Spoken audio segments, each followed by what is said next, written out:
संत रविदास चमार थे। अच्छा। और जैसे ही वो एक दिन अपने जूते घिस रहे थे, इतने में एक ब्राह्मण आए। उनके साथ 5-7 जने थे। उन्होंने अपना जूता दिया, बोले रविदास मेरा जूता ठीक करो। उन्होंने जूता ठीक किया और पूछा कि ब्राह्मण देवता आप कहाँ जा रहे हो? बोले हम गंगा स्नान करने जा रहे हैं, आज पूर्णिमा है। तो उन्होंने एक दमड़ी डाली। तो उन्होंने बोला कि आप ब्राह्मण देवता आप एक काम करना, ये जो मेरी दमड़ी है ना, आप गंगा मैया को रविदास की तरफ से समर्पित कर देना। वो कोई बात नहीं। पंडित गए, पंडित जी ने स्नान किया और रवाना हुए। तब याद आया कि रविदास ने मुझे दमड़ी दी है। तो उन्होंने बोला कि ये गंगा मैया, ये रविदास की तुम्हारी दमड़ी तुमको अपने। इतने में तो देखते पीछे से आवाज आई कि रुको भैया रुको। गंगा मैया का हाथ बाहर आया और उसके अंदर से एक रत्न कंगन आया और बोला कि तुम ये जाके मेरे भक्त रविदास को दे देना। बोलने माँ ने तेरे को याद किया है। और वो पंडित को लेकर तो गया, पर पंडित के मन में पाप आ गया।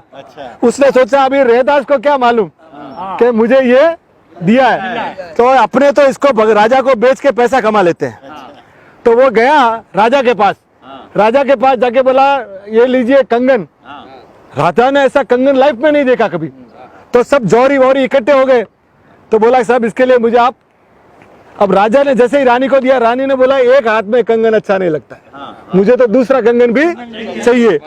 अब पंडित को बोला, बोले पंडित की जान, बोला तुम नहीं लाया तो तेरे को मार देंगे। अब पंडित के जान सांसें आ गई।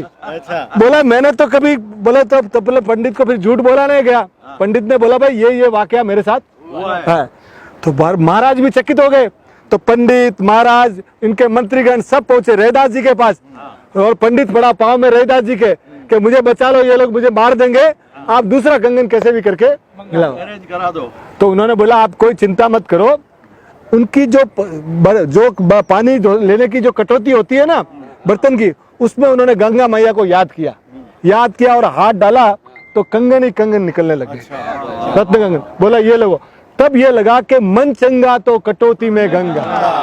अगर आपका मन साफ है ना, तो आपको कोई पुण्य तीर्थ विर्थ कहीं जाने की जरूरत नहीं है। अंदर आपका अगर साफ है तो अब वो इतने बड़े संत थे कि माँ मीरा जब आई, मीरा तो शतरानी थी और ये चमार थे, तो फिर भी मीरा ने क्या बोला, गुरु मिलिया रविदास। तो इतने महान संत अपने यहाँ हुए। भक्ति परंपरा में उनसे बड़ा, यानी ये जो आसमान में सितारे हैं ना, उनमें ध्रुव सितारा संत रविदास है। बोलो संत रविदास की जय।